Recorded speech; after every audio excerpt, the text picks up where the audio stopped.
I was surrounded by a culture that was, hear me when I say this, unapologetically its own.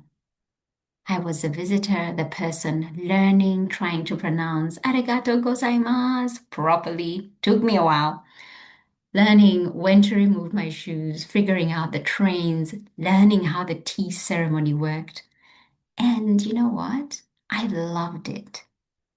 I didn't need Japan to become more like me in order for me to enjoy it. If anything, the difference was what made the experience so meaningful and lasting.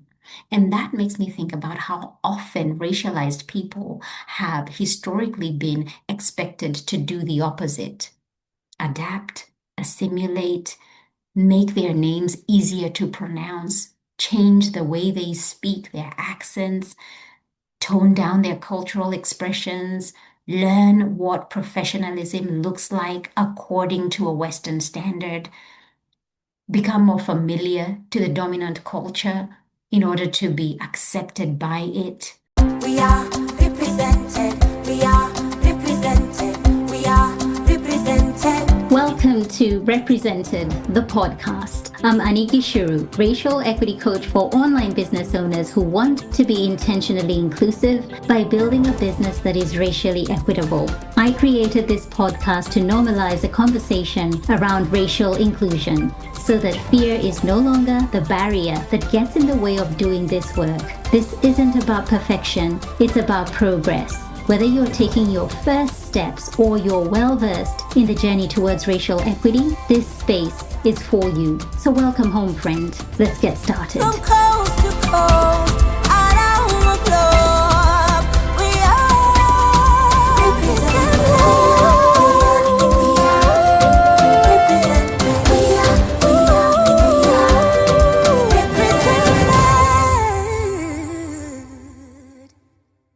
Hey, welcome back to another episode of Represented Podcast. I've been on a break. I took all of July off during the Australian school holidays, and now I'm back. I'm feeling refreshed, but I have to confess, I'm still wanting to be in holiday mode. I don't know. Sometimes when you go on a holiday, do you struggle to get back in the groove of things? Because a couple of things happen for me. Before I take a holiday, like once I'm like on holiday mode, it takes me a while to like log off completely. I'm still doing bits and pieces here, and I'm kind of feeling like I can't quite completely, shut off and shut down my business brain, my working brain. And then I'm finally able to. And then once I get into the groove of the holiday, it's time to come back. And then I'm in the struggle bus, which is what I am right now. I am in right now. Um, just struggling to get back and kind of reminiscing about the holidays and sleeping in and all those things. But anyway, it's good to be back. I am happy to be back. In fact, as I was preparing for this podcast episode, I actually felt like, oh my goodness, I have missed this so much because it was a good, long enough break. So, speaking of holidays, my family and I had the wonderful opportunity to visit Japan for a couple of weeks, and we absolutely loved it. We visited Tokyo, we went to Kyoto, then to Nara, and then finally we finished off in Osaka before heading back to Tokyo. We did the theme parks, shopping. We ate incredible food. I think one of the most commonly asked questions from family and close friends was just show us the food, just share with us what you ate. We visited the temples, the museums, and one of my personal highlights was attending a traditional Japanese tea ceremony in Kyoto, where we were dressed in kimonos And then we got to learn more about the history and ritual surrounding the tea ceremony itself. It was so, so cool. I mean, getting dressed up, my daughter got dressed up, and you kind of get to pick which kimono you'll wear. You get to pick your favorite colors and the sash, and then they dress you up and oh my gosh, they like hook you up and they tighten things, and you're like, oh, I can't breathe. I won't be able to enjoy the tea ceremony. And it was just so cool. My husband got dressed up, my son got dressed up, and they do this all for you, like they dress you up. And it was just so, so cool. Um, and there was just so much about Japan that has stayed with me. But interestingly, I kept seeing things through the lens of my work. And there were these little moments where I would think, this is what it feels like when somebody has thought about your experience before you arrive. So today, I want to share with you a few lessons I learned about inclusion from Japanese culture and what I think we as online business owners can take from them. And I'm not sharing this because I feel like Japan has got it all right or they've figured out inclusion completely. No, no, no. But there were things I experienced in Japanese culture that made me think more deeply about what it means to make another human being feel considered. So here we go. From the moment we arrived, there was such a peaceful orderliness to everything. And this is just at the airport. Let me say this though. Airports, in my perspective, are anything but peaceful. I've been to a lot of airports in the US, in Europe, in the Middle East, Asia, Africa, and even here in Australia. And honestly, it is hectic, especially when you have to go through those individual bag checks, the scans, the body checks. I mean, it is chaotic. Everybody's there with their stuff, their laptops, where all have to remove stuff and put on trays, and you're being ushered through. It's busy, it's chaotic, and yeah, it's a lot. But I don't know. Japan just felt different. It was peaceful, and it's not because there wasn't any activity. There definitely was, but it was just orderly. That's a word. It was just orderly. People were friendly. They were helpful and patient and really welcoming. I think what probably surprised me the most was the feeling of being welcomed and the humility that came with that. And I think it exposes something internally for me in terms of how much I carry with me without even knowing. Because if I was surprised by the feeling of being welcomed and the humility, that kind of says a lot about what I'm internally carrying with me without even knowing. So being in that culture made me feel like I wanted to be a better person because of the treatment I was receiving. Have you ever experienced that? Someone treats you with such kindness and consideration that it actually changes the way you want to behave towards them.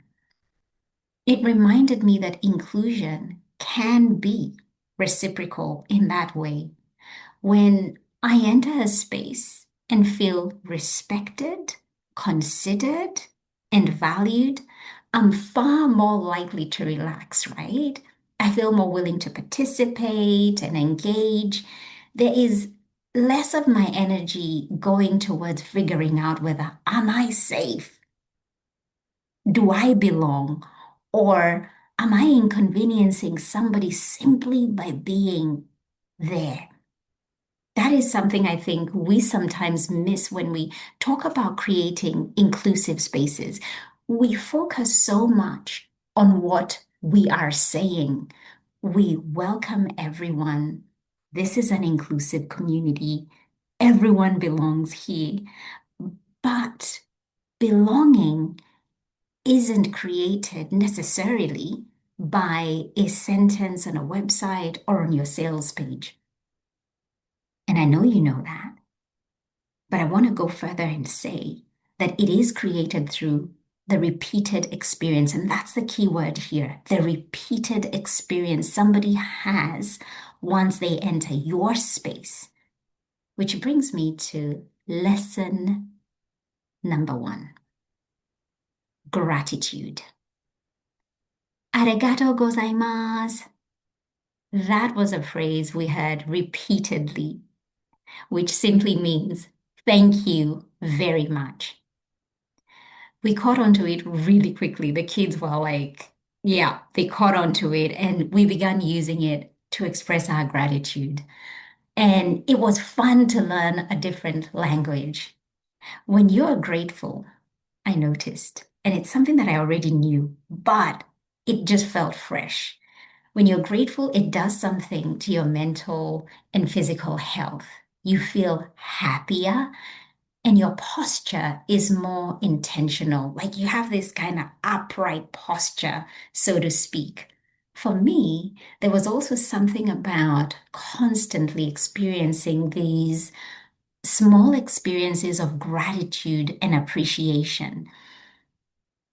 You feel a sense of belonging because you're constantly being affirmed and appreciated. It feels like you're being celebrated. And so you can't help but feel included and wanted.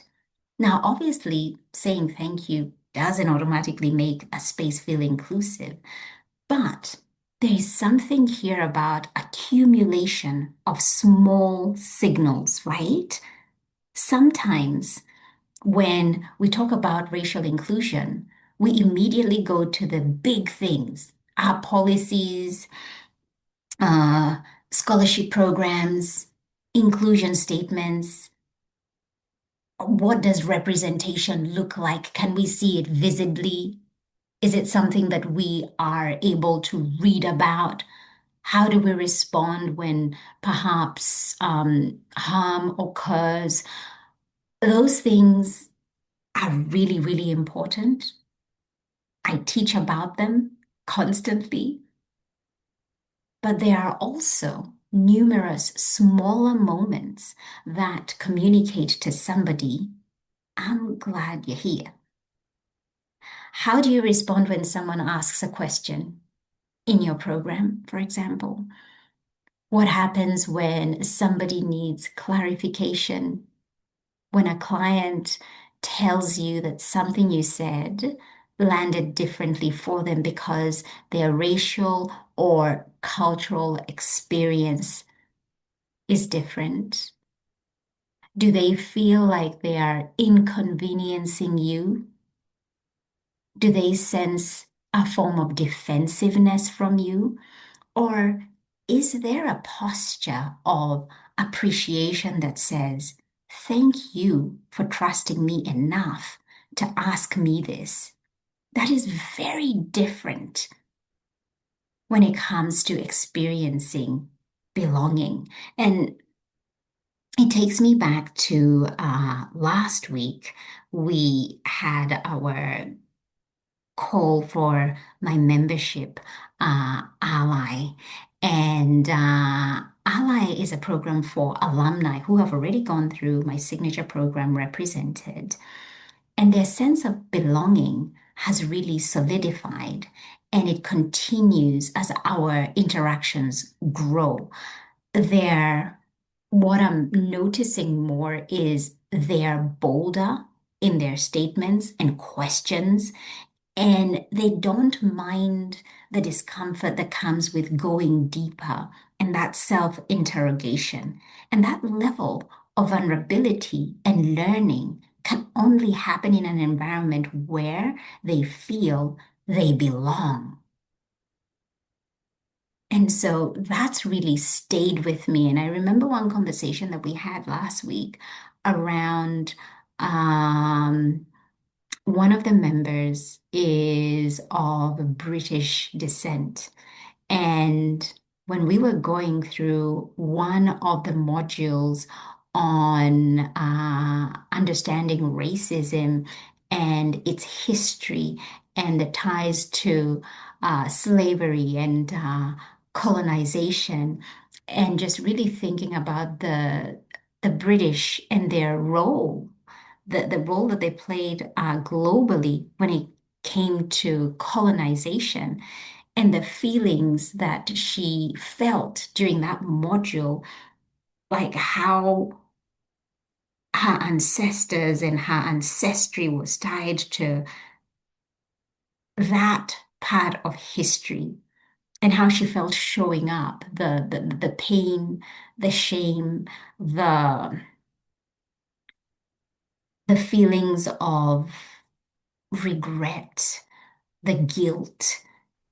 And I thanked her for sharing that with me, because whilst I take into consideration the people who are going to step into my space, and I try and create a space where they will feel a sense of safety so that they can go deeper in the work. That allowed me to see things from her lens.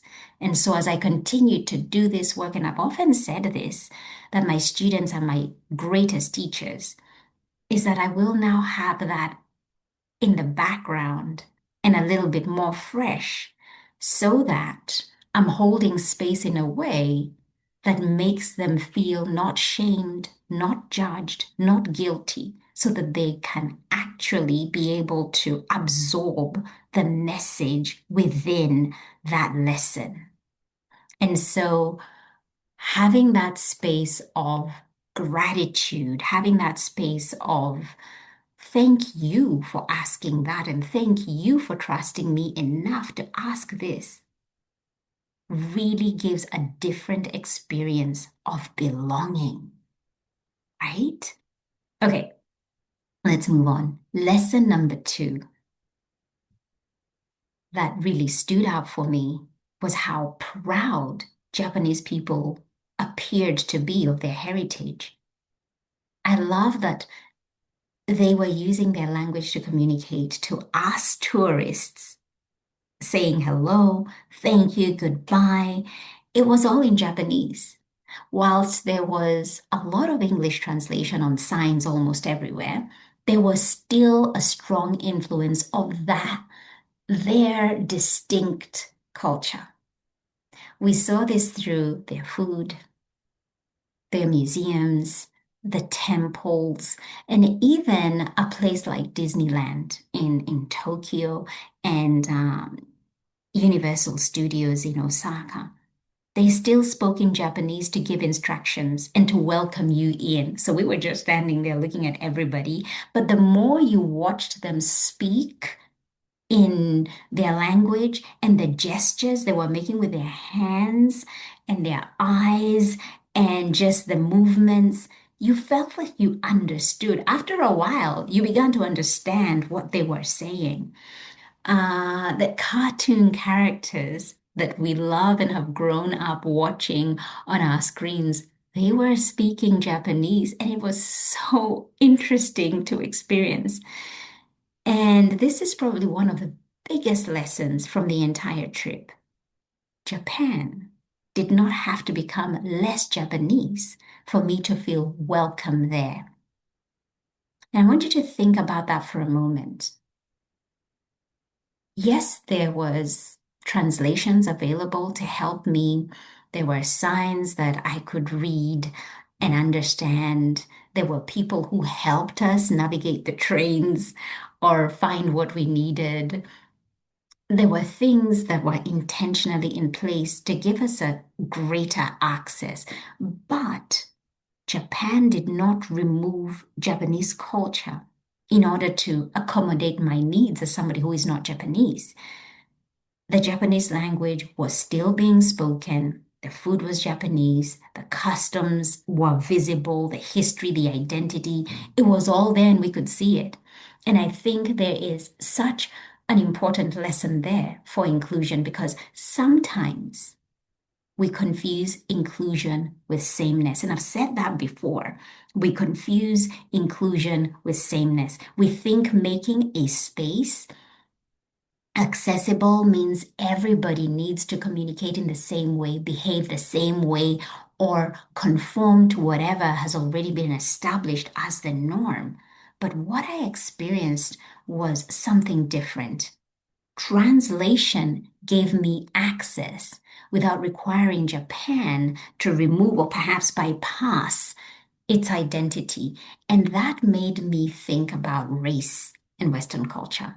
So much of what we consider normal in Western business culture has been shaped around whiteness, the way professionalism should sound, the names we find easy to pronounce, the communication styles we value, what we consider polished, whose uh, cultural traditions are treated as standard, and whose are treated as, that's a little bit unusual, that's different.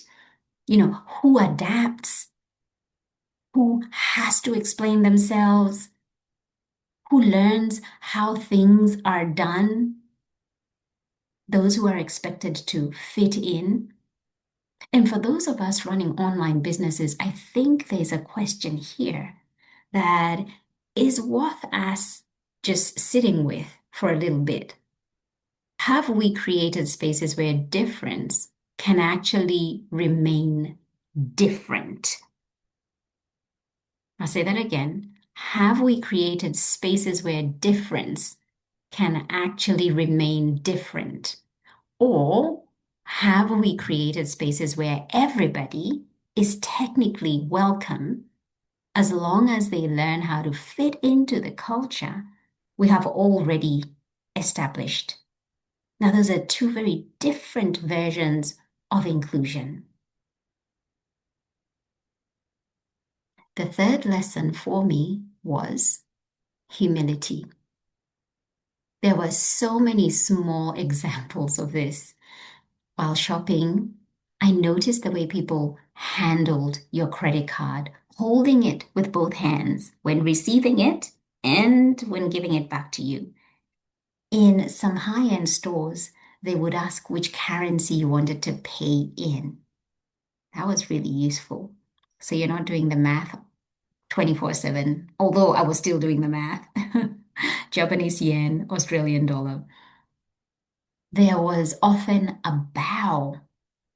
There was a level of care around what could otherwise be an incredibly ordinary transaction.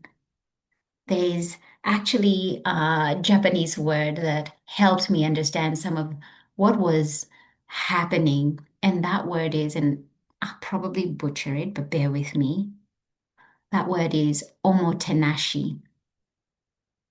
It is often used to describe Japanese hospitality and the idea of wholeheartedly looking after a guest. Its roots are commonly associated with the Japanese tea ceremony, which I was fortunate enough to experience while we were there, as I mentioned. And one of the things I find really interesting about omotenashi is the idea that anticipating somebody's needs rather than waiting for them to ask. It's actually like when you think about it, if you're a mom and you've had the opportunity of raising a little one, and particularly in that newborn stage, you've got to anticipate what their needs are before they ask for them so that it is a more pleasurable experience, not just for the baby, but for you as mom or caretaker. So often, the responsibility for inclusion gets placed on the person who has already been excluded.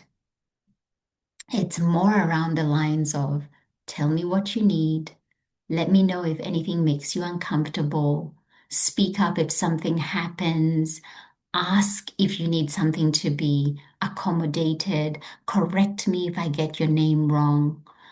Tell me if something I teach doesn't take your experience into consideration. Of course, we cannot anticipate every person's needs, and all of these things are great to say. I'm not saying don't say them. Please hear the message behind what I'm trying to say here. What I'm wondering is what changes when, as a person holding the space, I see it as my responsibility to have thought about you before you arrive. What might you encounter? What might be the friction or assumptions that I have made? Whose experience did I have in mind when I built this? Whose experience did I forget? And you see, that to me is where humility becomes part of racial inclusion. Humility, I see, recognizes that my own experience is not enough information to design an experience for everyone else. Lesson number 4, and this one is really, it's simple, but it goes way deeper than just the simplicity it might come across as feeling valued. There were so many little details in Japan that communicated consideration. A place to pop my handbag as I was eating, assistance with shopping bags. Literally, there are people who are in the store, and if you have a few things on your arm, they will bring you a bag to pop things in. Um, in some stores, not all stores, once you've shopped and you've paid for everything, they literally carry your shopping bag to the door and bid you farewell. Removing shoes in the change rooms. This one was like so interesting. My husband came. He's like, "Dave, we have to remove our shoes before going into the changing rooms." And that was so, what? And for women, the question of do you have makeup before wearing this item? There's something that they give you that you put on so that your makeup does not get on the outfit. And how many times do you know when you've gone shopping and you want to buy this outfit and it's got this foundation or makeup on it and you're like, oh, I don't want to buy this item and have to deal with trying to clean it. You know, everything was super clean. There was constant dusting, sweeping, vacuuming. These tiny things, they changed the experience. And I kept thinking, somebody thought about this beforehand. Somebody thought, where will she put her handbag while she's eating? How do we keep the fitting rooms clean? What would make the process of living a store with several shopping bags easier? What would make her or his or their shopping experience memorable? The care had been built into the environment. And I think that is perhaps one of the clearest examples that inclusion can look like in our businesses. Care built into the environment, not waiting until the woman of color enters your program and then wondering what might she need. Again, not waiting until there's racial harm inside your community before thinking, how will you respond? When someone tells you that your curriculum only includes white authors before expanding your sources, or perhaps someone points out that every testimonial or image on your website looks the same. It's all white people. You've actually taken the time and you've thought about some of those things before they arrive because you have personally taken responsibility for creating a space with care. And this is where I believe racial equity moves from something we care about to something we practice. So What does all of this say about Western culture and the historical positioning of whiteness as the default?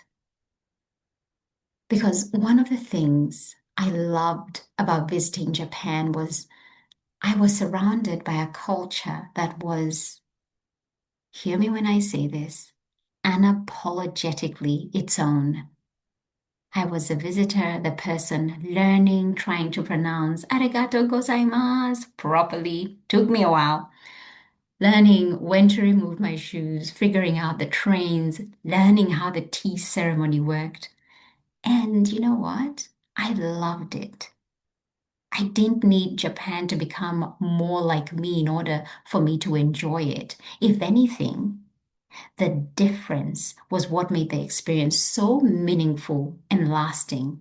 And that makes me think about how often racialized people have historically been expected to do the opposite: adapt, assimilate, make their names easier to pronounce, change the way they speak, their accents, tone down their cultural expressions, learn what professionalism looks like according to a Western standard, become more familiar to the dominant culture in order to be accepted by it. What if, and this is a big what if we became more curious about each other's differences rather than using one cultural experience as the benchmark everybody else has to meet? What if inclusion did not require people to leave parts of themselves at the door? I know I've felt that often where I have to leave part of my identity outside because if I bring it into this space, I will be treated differently. Is it possible that we could be different from one another and still belong? Instead of saying everyone is welcome and leaving it there, we become far more interested in the experience people actually have once they enter our businesses. Do they feel considered? Can they see themselves? Can they remain themselves? Have I thought about them before they arrive? Can they tell that care has been built into this space? Those are the questions I've been mulling over since I got back home. And maybe that is one of the invitations for us as online business owners to ponder what might become possible when care, consideration, cultural identity, and attention to another person's experience become part of how a space is designed. Because perhaps the goal was never to make everybody the same. Perhaps we can learn to appreciate our differences without ranking those differences. Maybe, and probably this is the dreamer in me, the hope-filled woman that I am. Maybe we can build businesses where people don't have to become more like us in order to belong. And that right there is the work I feel so convicted to keep doing with you here. If you're listening to this and thinking about what this could look like inside your own coaching business, your course, your membership, group program, this is exactly the work we do inside Represented. We look beyond having good intentions and work through what racial inclusion actually looks like in the way you are leading, teaching, communicating, and holding space. If you'd like me to personally support you with this work, I invite you to join the waitlist for the next round of Represented. Check out anigishuru.com/represented. That link, my friend, is in the show notes. We are represented. We are represented. We are represented. Thank you so so much for tuning in. Why don't you go ahead and hit that subscribe button and leave a review so this podcast can reach more online business owners, and together we can begin to normalize racial inclusion in the online coaching space. I'd love to acknowledge the traditional owners of the land where this podcast episode was recorded, the Wiradjuri people in central New South Wales, Australia. Music produced in Nairobi, Kenya by Patrick St. Mbaru and Kambua Mathu. Vocals by Joanne Matata.